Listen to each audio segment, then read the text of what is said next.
This is the story of how I learned to write comedy. I was at the university learning theater, writing, and directing, and I heard that at another university, there was a teacher that I knew him from a workshop. He was teaching comedy once a week, and I had a feeling that he knew what he was talking about. So, after a couple of weeks, I found out the time, and I just went there. Now, he recognized me because I was in one of his workshops. So he saw me there sitting outside the room when he came, and I said, "Can I come into the lecture?" And he said, "No." And I went in. He didn't notice. We were 11 students.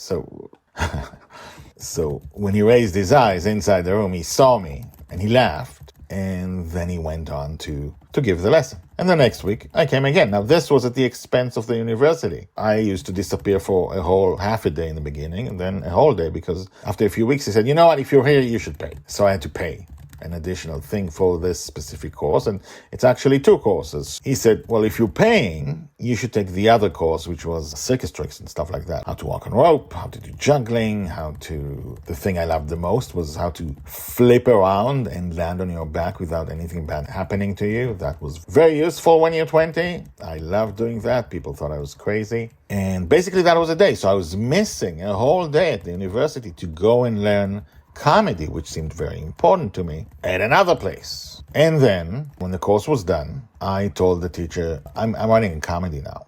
And he laughed in my face because in my writing, I'm never good. If you put me, you should write something good now. Never gonna happen. I need to think about it. I need to develop it.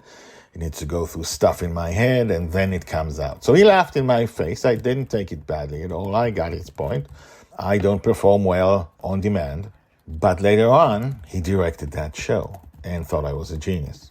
That is how I learned comedy. And the lesson for that is, if there's something you should learn that no one else teaches, find a way to learn it. Find a way to stick around at the expense of tons of other stuff. So, if you want more stories about writing, what it's like to be an author, subscribe and write down in the comments any stories you would like me to talk about. I will see you next time.